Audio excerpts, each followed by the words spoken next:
Welcome to Phonogenics 101, a Riotboy production hosted by Jeremy Gloff. The podcast where people who love music discuss albums track by track. Please hit subscribe, and if you'd like to support this podcast, patreon.com/Jeremy Gloff or Venmo @Jeremy Gloff. And now, on to the music.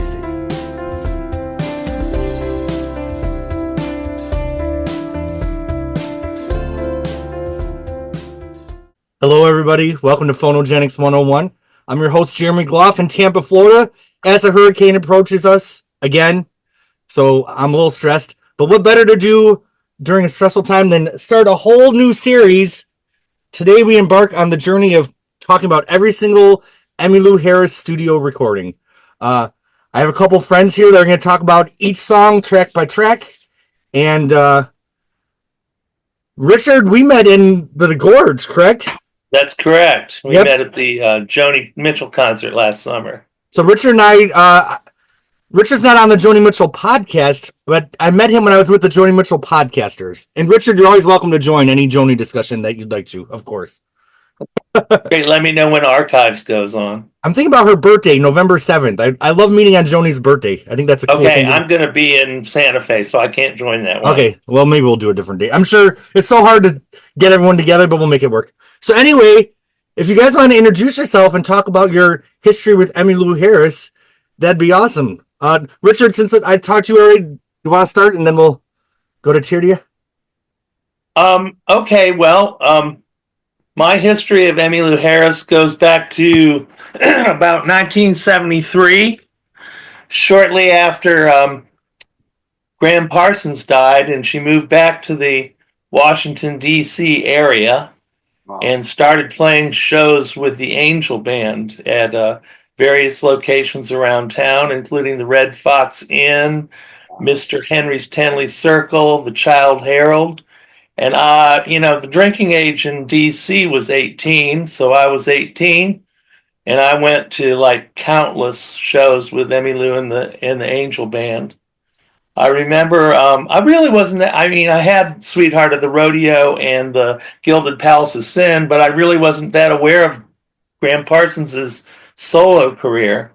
So I'd been seeing her a few times, and I went into a record store and I saw Grievous Angel. I said, this looks interesting. I turned it over and it said, with Emmylou Harris. They said, oh, I'm buying this.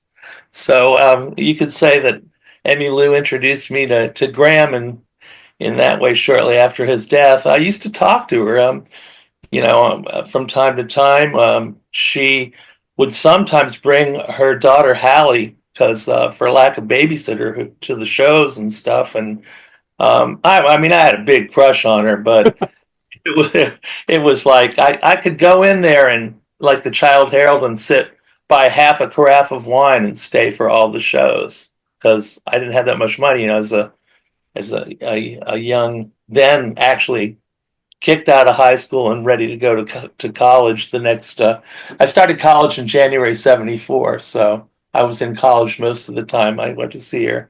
Paradoxically, that January of 74 was also when I saw the Joni Mitchell Court and Spark tour at DC. Wow. Oh, anyway, so I used to talk to her. We had pretty interesting little conversations from time to time. Like one time she did a song and I said, well, that's a neat song. Where did you learn that song? She said, oh, I think I picked it up off a George Jones record.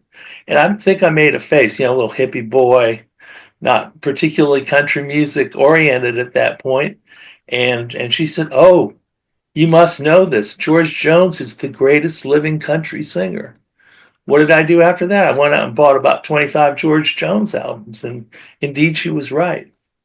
So that's, and then, when Pieces of the Sky was about to come out, she gave a big farewell concert, she and the Angel Band, at Glen Echo Amusement Park. It was a shut down amusement park. They had a performance venue there. And so I went to that, and then she came back in 75 to Lisner Auditorium at GW in promoting Pieces of the Sky with the Hot Band, the one with James Burton. And I knew a guy and got backstage, and she signed Pieces of the Sky to Richard Love from Emmylou. Aw.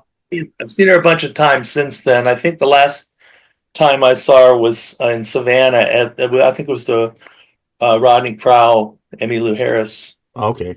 recent tour. I saw her with Kennedys, I think they were. That she played with them for a while. Saw her at Lucas Theater. Saw her at a free concert with Buddy Miller in Savannah. So when I moved away from DC, I don't have as many opportunities to see music unless I travel somewhere. But I'll go see her anytime. So Well, she's definitely a treasure, that's for sure. yeah. All right, well, Terje, you're here from Norway, correct? Yes, sir, that's correct. And I feel like, just in the little bit I know about you, I feel like you might be the world's #1 expert of Emmylou Harris music. So I'm so happy to have you on this podcast. Whatever time you said you could record, I'm like, yep, I can do that time. Yeah. So yeah, tell us about yourself. Well, yeah, I'm a small town boy here from Norway up in the mountains here. I grew up where my mother and my father would expose me to a lot of different types of music: Beatles, Charlie Pride, Jim Reeves, and a lot of country music was played in our house. So I remember that from a very early age. I think I was 6 years old when I got exposed to Emmylou on TV. And I didn't know what that was, but I just knew that I liked it. We recorded, it was something, it was Chet Atkins or something like that. She was on a show there, and they recorded it on a VHS cassette. And I went back and I looked at it, and I was like, I fell in love with her voice. There was just something about it. Already by then, I was into music already. I come from a very musical family, so I have been on stage from a very early age doing classical music, opera, and all kinds of stuff. And yeah, I picked up the guitar, and I learned how to pick the guitar because of her. And I remember that I got my first cassette because we couldn't afford to buy too much stuff, but I got my first cassette, and that was Brand New Dance. Wow. And that was in 1990, and I remember that video where she was singing Wheels of Love. That had a huge impression on me. But when I was 12 years old, she was playing like 3 hours away here, and I was a member of the fan club. I have already collected all her albums by then, and I remember that my parents took me up to the show. I had to sleep in the back of the car because I had to go to school the next morning, and the show was by 11 o'clock in the evening, so it was very late. Well, she just blew the house away with the Nash Ramblers, her acoustic band. And so after the show was in the second floor of the venue, I remember. We went down after the show, and I was standing down there, and suddenly her drummer came out in the elevator, and he was stuck. And I went over there. I recognized him. None of the other people did. I recognized. I just ran over. I was like, he was like, "Can you get me out?" I said, "Sure, I can." And I tried to fix the elevator, and some kind of way I managed to open the door because it was locked. And there was Emmylou Harris and Phil Kaufman, and I got to talk to them, and well, they remembered me. So as the year passed and I got older, they have remembered me showing up at their shows and always been taking me backstage and hanging out with them. And I got to know the band members, and Spyboy especially took good care of me. I remember there have been times, but we don't have to talk about that. We've been out in the city having a couple of beers and stuff. A lot of fun, and been backstage and yeah, things that I don't remember that much of anymore, but it was a lot of fun. And so I've been over there in the States, and I got to know her family, and her stepdaughter, Brian Hearn's daughter, is a very good friend of mine. We hang out when we can, and I go visit with Emmylou when I'm in Nashville. Been to some birthdays and weddings together, and so I got to know her, and she knows I'm a fan. So I'm also like stepping back a little bit because I don't want to be too close, Sure. because I know that it's her job. And but Emily, I mean, through her music, she opened a whole new chapter when it came to music. Because I mean, like the musicians that she would play with, I would check them out, you know, and who they were, and that would just expand my horizon into all kinds of genre, even Joni Mitchell, you know, John Baez, Josh Jones, Dolly, Linda, all of those people like came into my life because of Emmy. So yeah, it's been a fun ride. And so obviously collecting her music, and created this fan group on Facebook that is just now over 60,000 people, and it's just growing. And I think it's a very healthy platform community, you know, to get to know and talk with other people that loves the same thing as I do. So yeah, I've been lucky, and I appreciate every minute of it. There's nothing wrong with getting to know more people that loves music, you know. Yeah. Well, That's a great fan group. yeah. Thank you. I'm happy that people are joining and that bring the latest and information to them, because she has a lot of new fans that are discovering her on the way, that young people, and there are a lot of stuff they haven't heard about. So just try to like repeat and show them what's out there, and that's why it's growing. Well, two things to respond to what you said. I became friends with some people that I loved their music when I was younger, and I totally understand how you want to maintain a friendship, but also keep a little bit of a distance, because you know you want to respect the person. You don't want them to think that you're using them. You want to, you know. So I totally understand, and I'm sure you're a great friend. And second of all, I love that you came in during the brand new dance, because I love Bluebird brand. I love that era right there. So I can't wait till we talk about those albums. They're some of my favorites. I love, especially Bluebird. I love that album. It's so underrated. Yeah, Yeah. that will be Yeah. yeah. It's a great song too. Yeah. And I remember when that one Heaven Only Knows was on The Sopranos, that episode. I'm like, oh my God, I can't believe this is on here, because I love that song so much. And it opened the episode. And that actually took the song much further than the album had ever done. Yeah. Oh, that's such a good song. We're gonna have so much fun talking about these albums. I can't wait to talk with Richard about the Angel Band, because that's my favorite era. You know? I know. Yeah. Wow. I got a lot of good stories about them. All right, I'm here. That's next week, right? Yeah, it is the next time.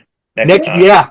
So today we're starting off at the beginning. Now, Emmylou at times does not count this album as her first album, and counts Pieces of the Sky. So Emmylou, if you're watching this, I'm sorry that we had to do this, but this does exist, and it was your first recorded solo album.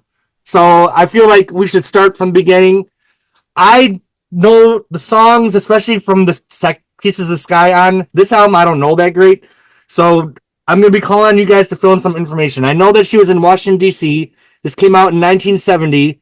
Her husband at the time wrote a song, and I don't know much more than that. So she was in New York when she did this album. Okay, so she was in New York. Yeah. She's wearing a big feathery hat on the cover. It's a beautiful album cover. Yep. The back cover especially, I think, is such a beautiful picture of Emmylou. Like, I'm gonna have to go on eBay and get the nice version. Yeah. So, what do you guys know about the history of this album? Do you have anything to add? Well, Gliding Bird. So Emmylou, we have to say something about that, because, as you said, it's not her favorite album. She doesn't like want to promote it because it doesn't maybe hold the Emmylou Harris factor that we know that she's known for in later works. But at the same time, it is of a historical interest. It's kind of interesting, you know, because everybody has to start somewhere. It's also interesting to know that Emmylou, before she recorded Gliding Bird, she had been around for a while. She had done radio, and she had done a lot of different music, folk music around like bars, and she was actually in a group called Emerald City. Okay. And that was a duo. They would do, actually, they have a couple. I heard a couple of recordings from that time, and they had a wonderful version of The Boxer and Yesterday, Beatles, you know. So she knew what she was doing. She loved music, and she knew that she wanted to have the direction and to do something professionally. She went to New York and she waited tables. She recorded I think 6 demos for the A&M's record company, and they exist. They're pretty good as well. Before she started to record Gliding Bird. Now Gliding Bird, she got herself a manager who landed that contract for her with Jubilee Records, and the album was recorded in 3 days. The songs were done with a band, a studio band. Actually, let's see now who was in it. I think that there had a couple of big names in it that are not mentioned on the album, actually. Let me see. Paul Siebel was in there. Yeah. You had, let's see now. There was another guy who was also playing on there. Anyway, they recorded over 3 days, and the result when the album came out, they recorded a lot more songs than what came out on the album, actually, because they had planned for the contract was a second album as well. So she was going to record a second album from Jubilee, and they recorded some of those songs for that album. We haven't heard them yet, but they are somewhere. I'm not sure if she wants us to hear them. I don't know. When recording Gliding Bird, she didn't have control over what was released. And when they released Gliding Bird, they had songs in there like I Saw the Light that was done in one take on rehearsals. And she was not happy with the result because she knew that she could have done better. You know, she wanted to have some control. She didn't. They just put out music that she did not have any, she couldn't say anything, you know. So I think that a lot of the bad memories is that she put out a product that she wasn't that proud of, that she so much wanted to be proud of, you know. So the album was not a result of what she wanted, it was a result of what they wanted. Okay. Yeah, you know, she yeah.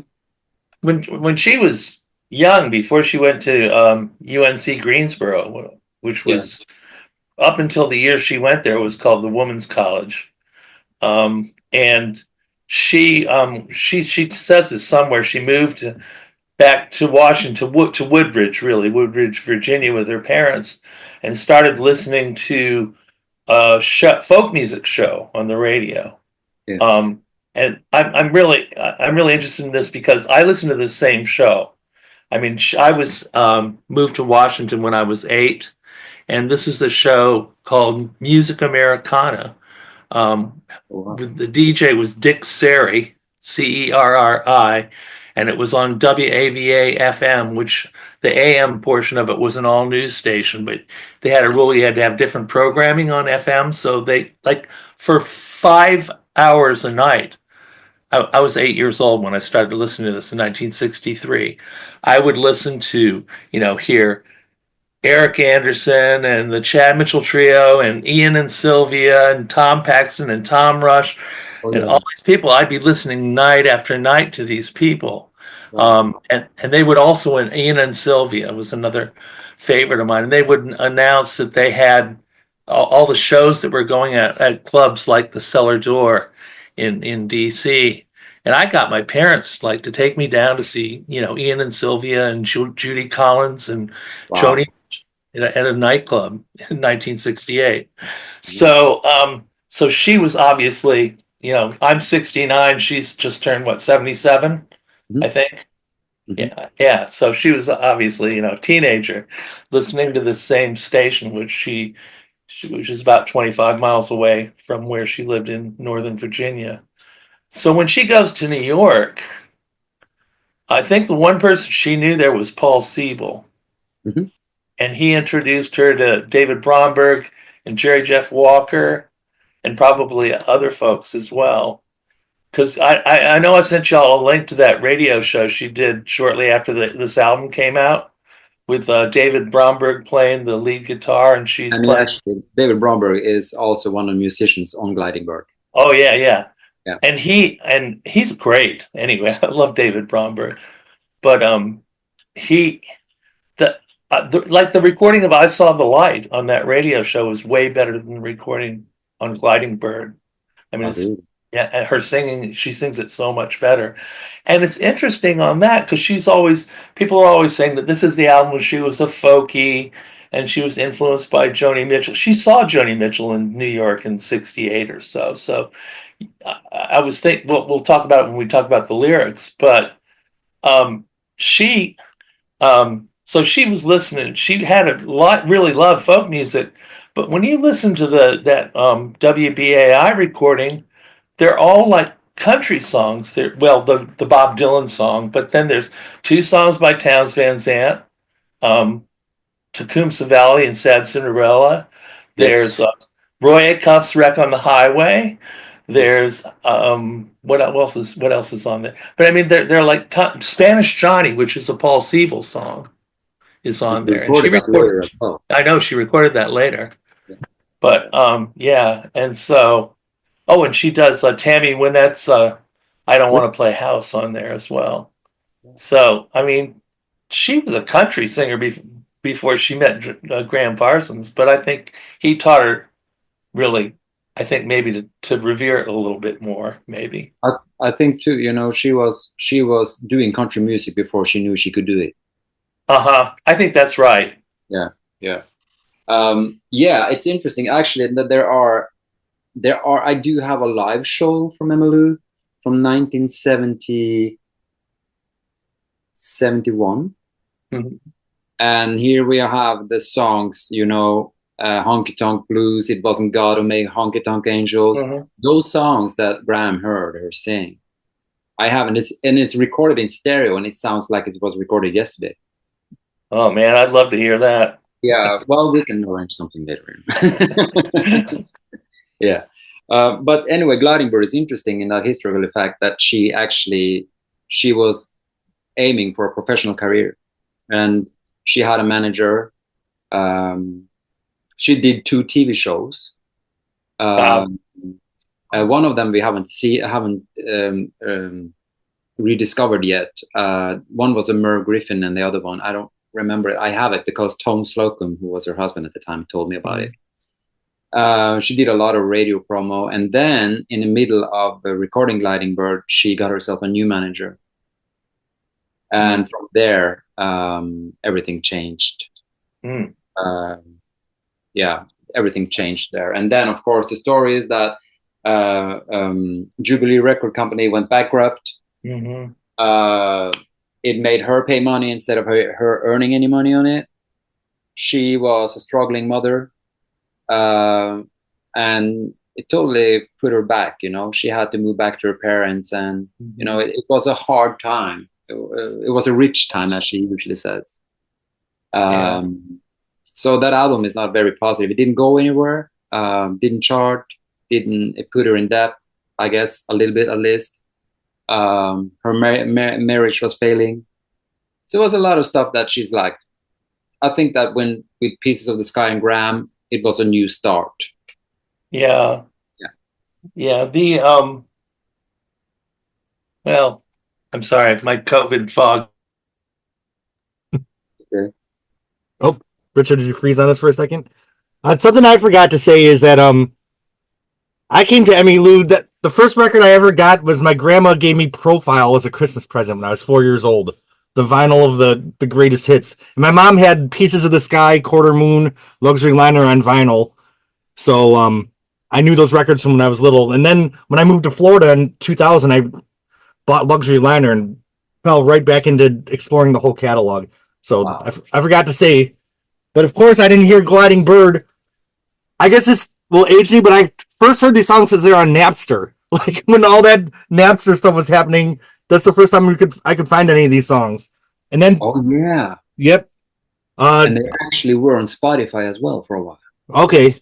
Yeah. And hopefully Richard comes back with us. All of our connections are shaky down here in the South because of all the weather. I'm sorry.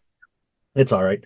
But then, of course, before we go into the song by song, she did put a couple of the songs on her Songbird collection, correct? And wasn't that the first like official release of these after?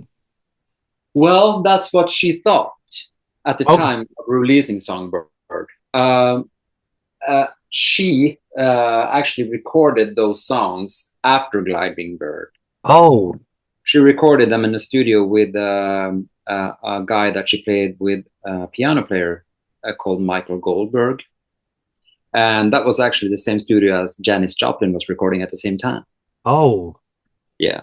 And so she recorded those songs, and this is so many years ago that I guess that since that was just like demo recordings, she kind of forgot when they were recorded. So she okay. thought it was outtakes from Gliding Bird, but it was recorded a couple of years later. Okay, so same songs, more updated recordings that she felt more comfortable with, I guess you could say. Better Right? sound.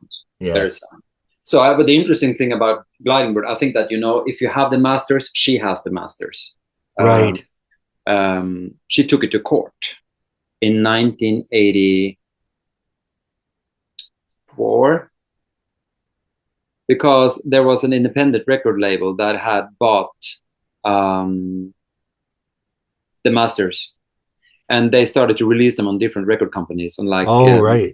labels, and she had no control of it. So that album was spread all over with different album covers here and there, and she took it to court. Well, the guy who owned the record company had won on all artists that he had recorded. There was one mistake. They had put on the wrong information on one of the songs of Emmylou. So she won the whole case, and she won the masters, and she took it off. Like, this is never going to be out there anymore. I own the masters. I don't want it out there. And she won the whole case. Wonderful. Yeah, it's wonderful. And that's when she recorded, we will come back to that later. That's when she recorded her album 13. Oh. Because if you take away the album Gliding Bird, 13 will be her 13th album. If not, Right. 13 would have been 14. So that was a celebration, like, okay, I got control. This is a celebration. This is my 13th album. Gliding Bird is not involved. Right. And I forgot to mention that. That's how you know that she didn't count Gliding Bird, is because 13 was the 13th album.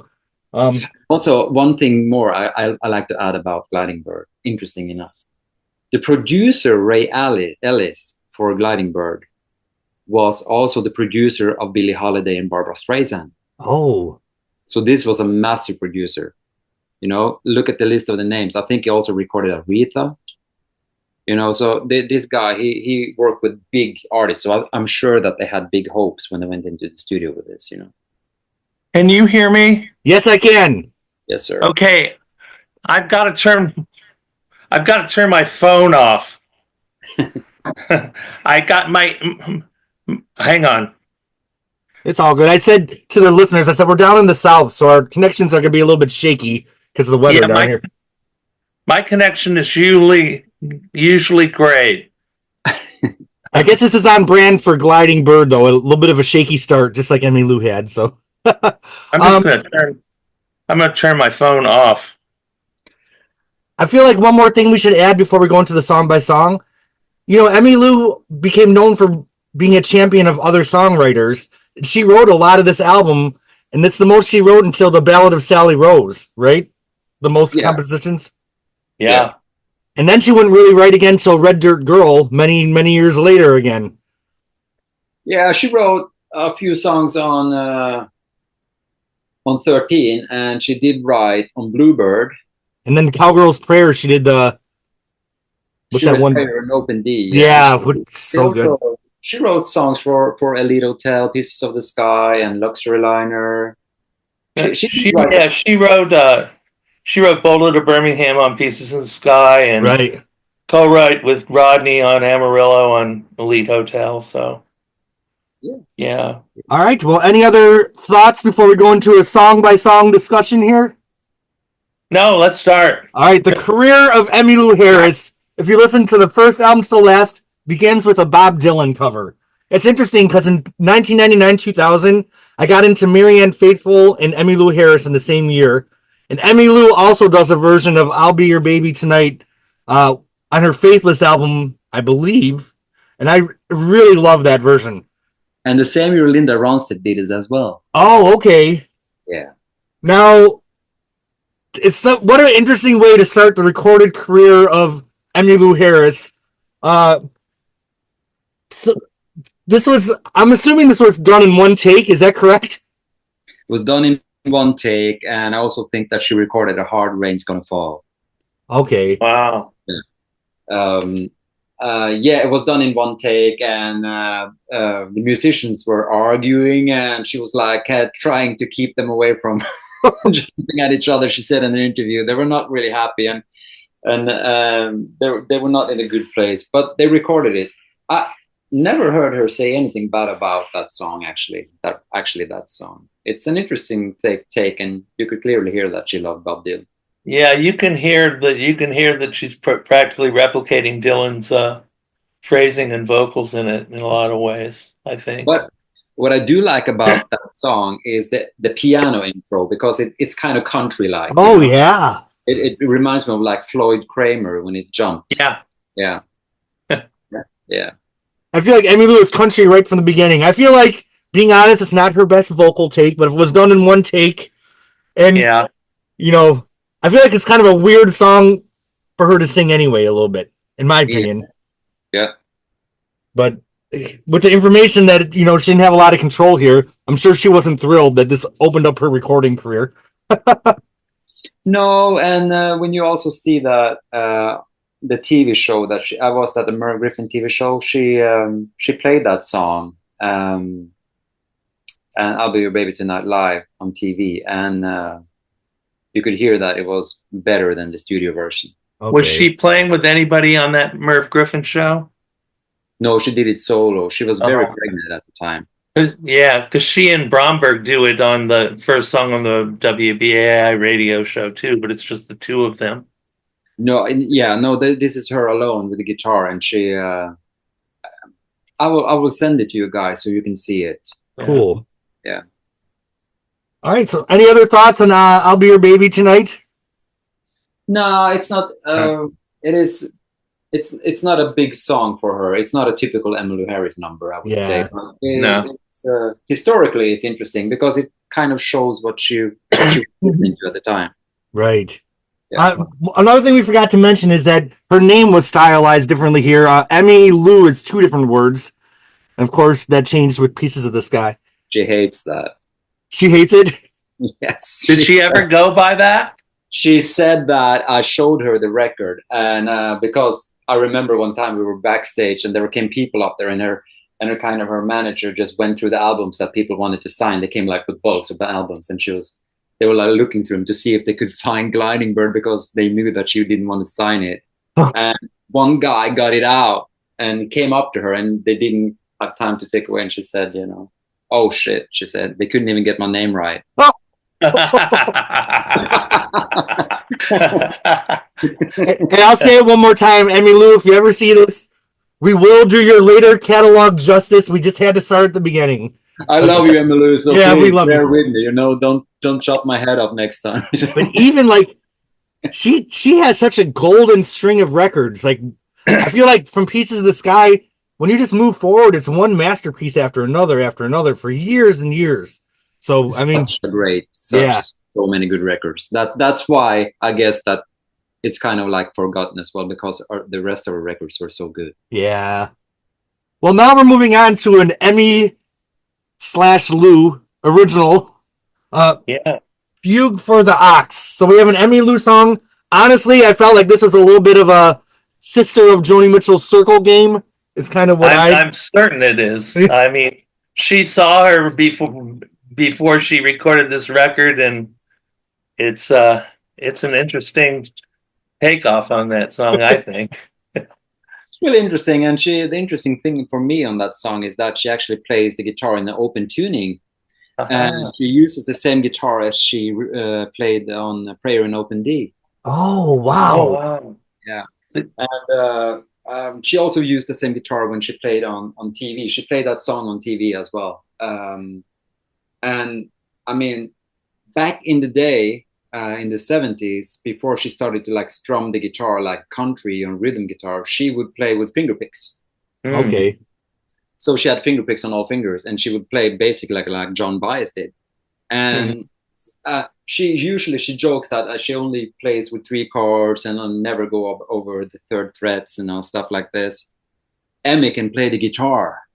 Yes. She's really, really good guitar player. And I can say that because I've been playing guitar all my life myself. And I have those Gibson's guitar that she plays and stuff. And it's not easy. But Emmy, she can really play. Yeah. Yeah, And, she really can. She can really play guitar. And she is one of the best guitar players I have ever seen when it comes to finger picking. I cannot follow her when she picks fast. So, yeah. Well, But she I looked up the word fugue, and it's a song that tells a story in different voices. So I feel like Fugue for the Ox is an interesting song title for the song that's contained there, but I don't even know what that means. Yeah. Richard, you got anything for us here? There was some place where I thought I saw some kind of reference that might justify it, but now it slipped my mind again. It's probably one of the merry-go-round animals. Okay. Oh. Yeah. That's what I kind of thought too. It is a beautiful song. Definitely, I could feel her vocals were a little bit paying tribute to Joni Mitchell, I guess you could say, with the phrasing and stuff. I think so too. I like the song though. I like it too. I'd give it a thumbs up. Yep. And it's a little less optimistic than the Circle game, the way it ends, where the music grows nowhere, the ride is over, say goodbye to the merry-go-round. Yeah. Yeah. All right. Any other thoughts on Fugue for the Ox? We're moving on to... Oh, go ahead. Nope. I Saw the Light is the third song. We already kind of touched on it, that this might not be the best recording in Emmylou Harris's catalog. It's not exactly Boulder to Birmingham, but it is one of the most famous country songs by Hank Williams. It was also the song that was played every night at the Grand Ole Opry. During the 40s. I think he wrote that song in 48. Okay. And actually, I think Albert Brumley wrote that song. He wrote I Saw the Light? I believe so. Okay, I'm not going to argue about that. But I mean, wrong. I do know that they would play that as the closing act on the opera stage, and it was a big hit by Roy Acuff, I believe. Okay. Yeah, and so I Saw the Light. Yeah, that was the song that was done in one take that she thought was a rehearsal, and suddenly was on record. And you can hear that it's a very rough take when she sings. Yeah. When I was driving, listening to the album, like, ooh, this is something. But being, like, I'm a songwriter myself, like Z-list compared to Emmylou Harris, but I would die if like something that I'd never wanted out there was out there. So I can understand how she would feel violated by the record company. Funny thing, we were at a Nash Rambler concert in 93, 94. And she had loads of artists coming out after as an encore. And Alison Krauss was there. I think Buddy Miller was there as well. This was before he joined her. And before the song, she said, "Oh, I actually recorded this song, but we don't want to talk about that." And then she jumped into I Saw the Light. So I was like, "Oh, yeah." She said that. But better. It was really good, you know. I bet it was. Really good. Yeah. Yeah. I Saw the Light is nothing I would remember Emmy for now. Right. It's a great song, though. It is a great song. That song was, I remember Minnie Pearl said in an interview that they were there after Hank Williams had been, he had been drinking and he was going to go on stage at the Ryman, and he was too drunk to put him on stage. So they took him back in a car and was driving around, you know, the city to try to like make him a little bit more sober. And she started to sing I Saw the Light. And then Hank, he said, "Hush." He said, "I don't want to hear it because there ain't no light." Oh man. That was one of the last time that he played the opera, actually. Yeah. Are we on to a Clocks now? Is that right? Yeah, so Clocks was later recording was on the Songbird box set. I think it was an alternate take, was it? No, a shortened take? No, recorded a couple of years back, like a couple of years later with Michael. Oh God, yeah, we talked about it in your hiatus, Richard. Oh Yeah, I know. I'm sorry about that. Oh, it's all good. I thought that was.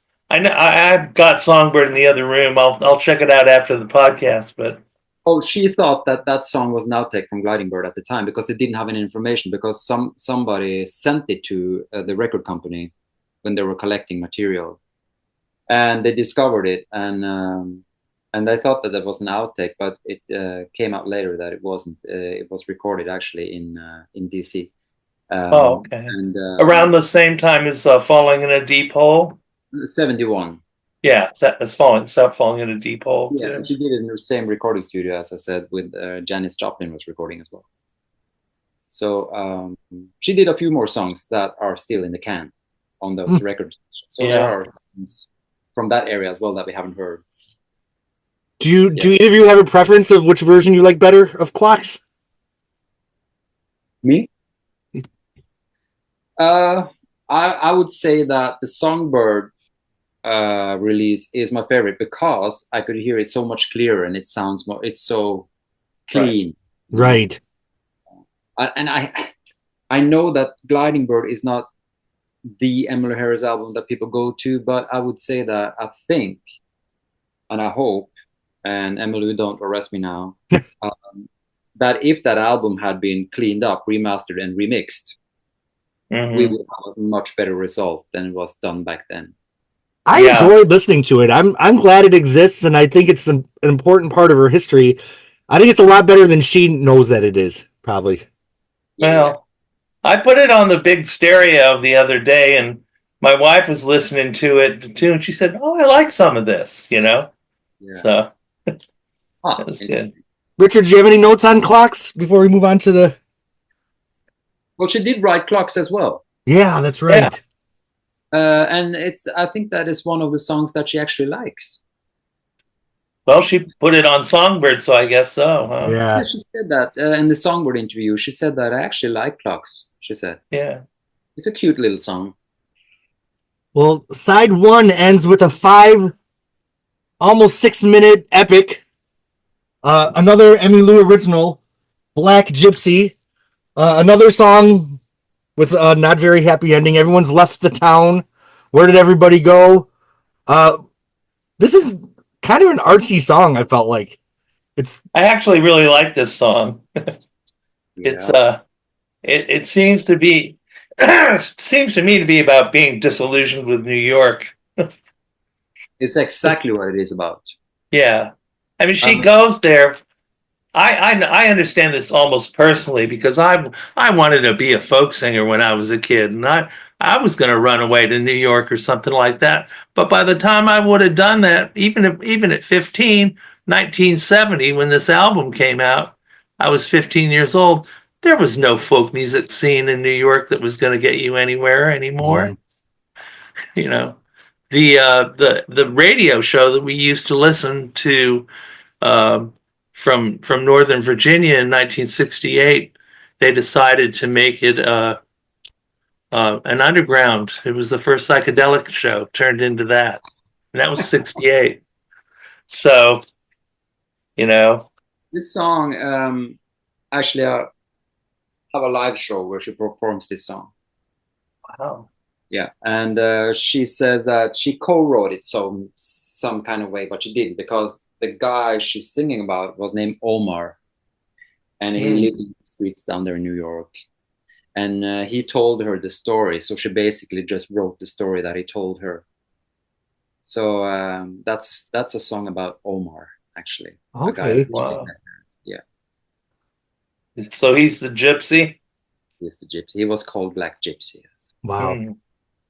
I mean, her talent as a songwriter is right here from this very first album. I mean, this is some great lyrics and some great storytelling in this song, I feel like. Yeah. Only thing about that song, I would say that it goes on and on. Yeah, it's a little long. When I was listening in my car, I said, how's this going to be 6 minutes long? Yeah. Broken bottles. And so. But I like the song, too. I like the harmonica on it. Oh, yeah. That's very signature Emmylou, I feel like, the harmonica. Yeah, she would do that later too, you know. So yeah, I like the song. I would listen to it.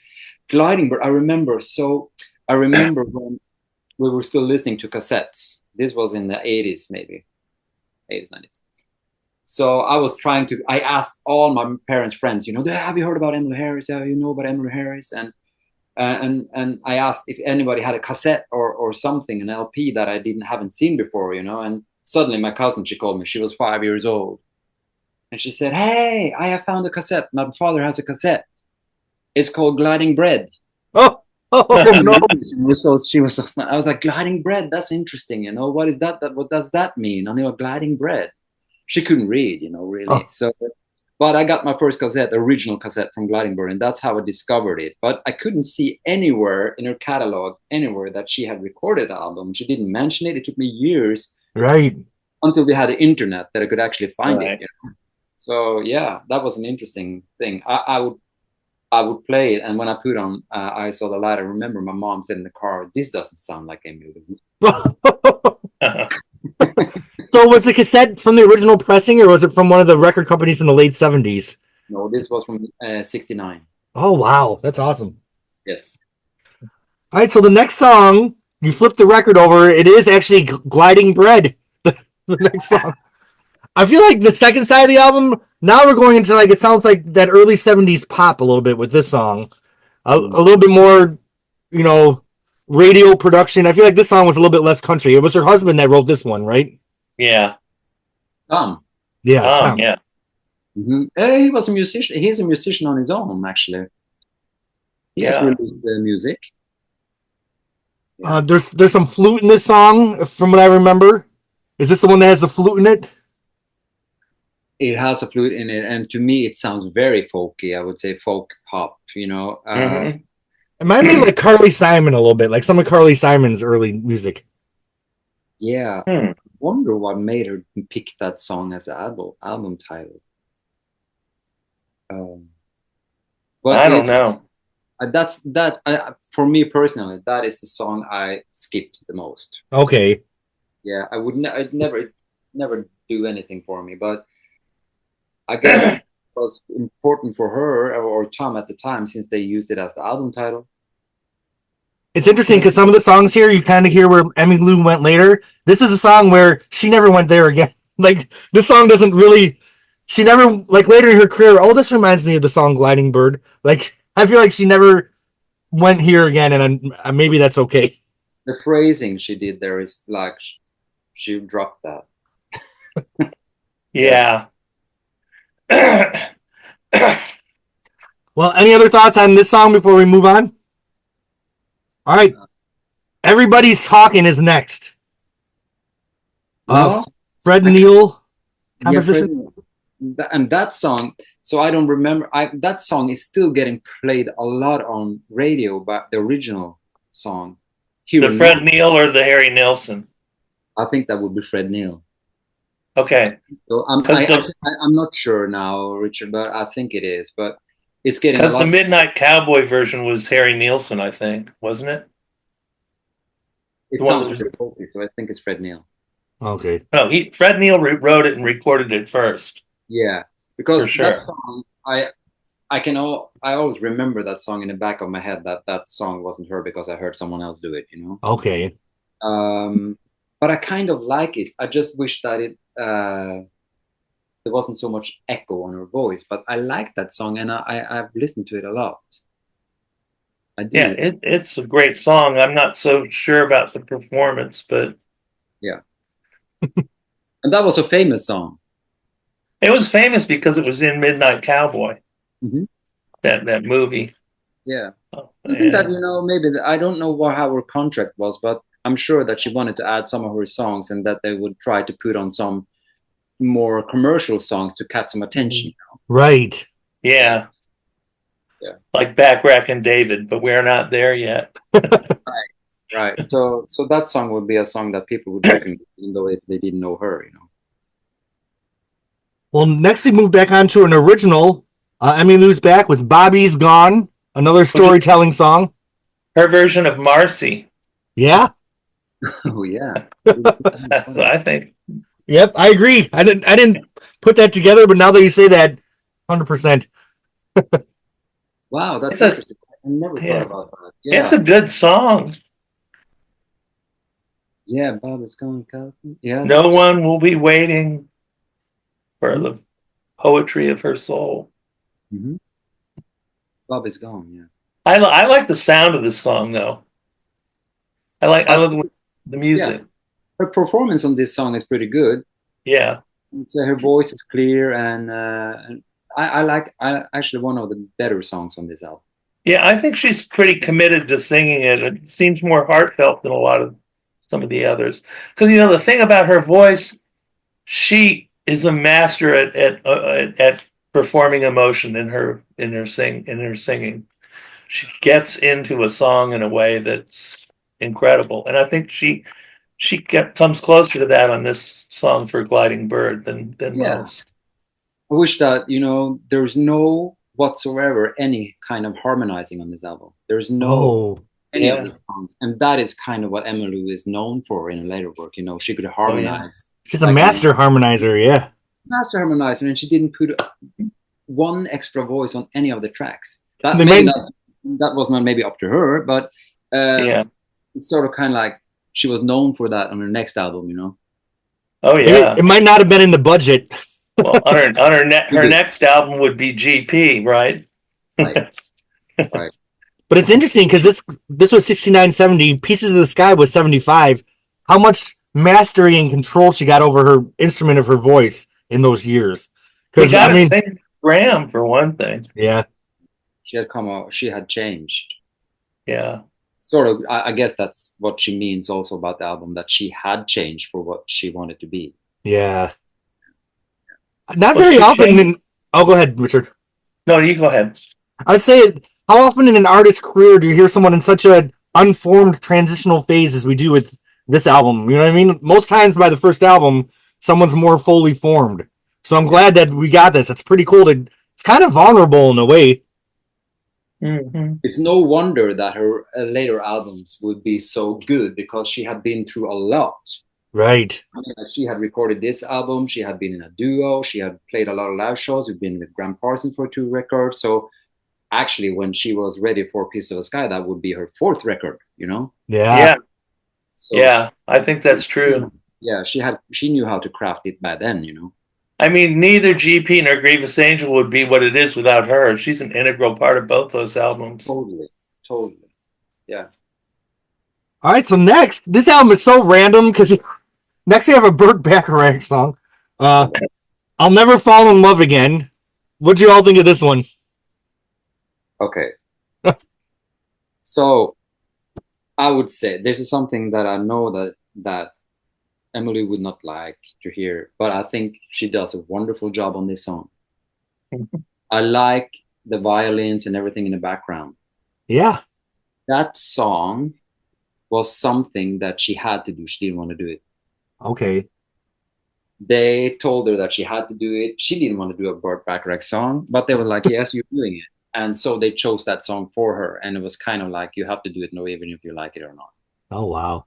So that song was recorded, and that was not what she wanted to do, but she did it because she was on her contract. Yeah. Well, it kind of reminded me when it came along. I said, well, there's that one point where you hear the Paul McCartney song on Pieces of the Sky or Elite Hotel.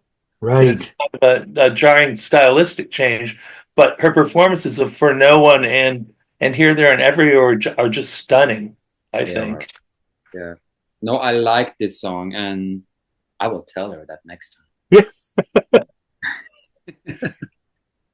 Well, the album ends with a waltz, and we have how many waltzes do we get from Emmylou in her career? We have a waltz across Texas tonight. Sin City, Hickory right. Wind. We get lots of actual waltzes that aren't called waltzes, though. Right. She loves her a country waltz. Yeah. Satan Jules Crown. I love that song. Lubin Brothers. Well, it all starts here with a Waltz of the Magic Man. The album ends with an Emmylou original. Yeah, my favorite song on the album is that song. Yep, I think so too. Yeah. It gets bigger and bigger the more you're listening to it. Yeah. And I really feel in the song you can hear like she's gonna go on to do something big. Like there's more to the story than we got here. It is. Well, and it's about her Tommy man letting her go her own way too. What's that? Well, I mean, she says, first time I ever saw my Tommy love, he came dancing in my room. You know, he says, follow your joyful song anywhere. I'll follow you anywhere, for I'm your only tag along Raggedy Ann, and I want you to hold me as long as your raggedy magical music can. He asked me if I'd like to have my own parade. I answered yes, and he blew his golden horn. Then the violins and the trumpets rang out. He led them all in a coat of many colors, patched and torn. Yeah, Now, Coat of Many Colors had not been released by Dolly Parton until 1971, so yeah, that's true. Also, one of there were two singles released from that album, and this album also landed her a deal, so she recorded a soundtrack for a movie called Patty. Oh, yeah. Yeah, and that song was released on one of the singles for Gliding Bird. Okay. So that was not included on the album, but it is on the single. And that movie, Patty, yeah, she was singing the soundtrack for that movie. And you can get that on YouTube and stuff, can't you? You can get it on YouTube, and if you guys haven't heard it, I can send it to you because I have Awesome. it. It's also very folky, and yeah, I was not surprised that she didn't include it on the Songbird collection. Yeah, I heard it, but it was a while ago. Yeah, yeah, it's forgettable compared to later work as well, but it's interesting historically, you know. Mm-hmm. I think. Well, this is a much more interesting song than that, I think. Yeah, I hope that she will, for us as fans at least, you know, that there will be like maybe a limited edition release sometime, you know, for those who are interested, you know. Right. Do it for record store day or something. Record store day, or just a few, you know, few albums that they know will sell. Yeah. Well, gentlemen, we finally got together and did our first episode, but before we end, I'm gonna put you on the spot. If you could name 3 Emmylou Harris albums off the top of your head that you take to a desert island, and I know it might change, could you do that? Oh, yeah, I could.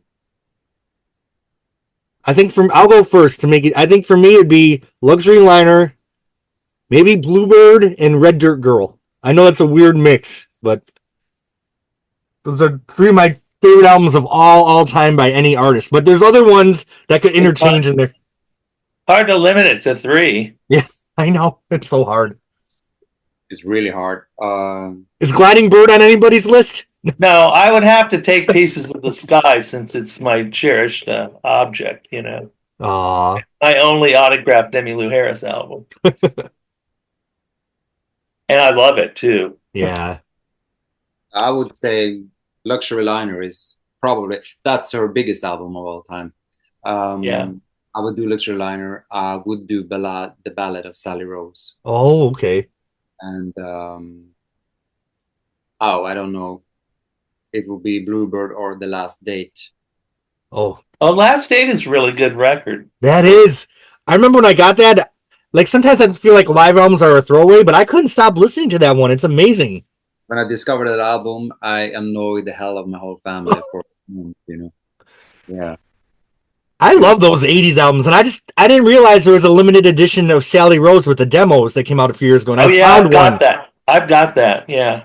There's one for sale online, and I bought it. I'm like, I need to get this before someone else does. When we do that, are we going to do the expanded version or just the album? I think we can listen to them to at least talk about it a little bit. Yeah. Okay, Well, I've got the vinyl and I got that CD. We always.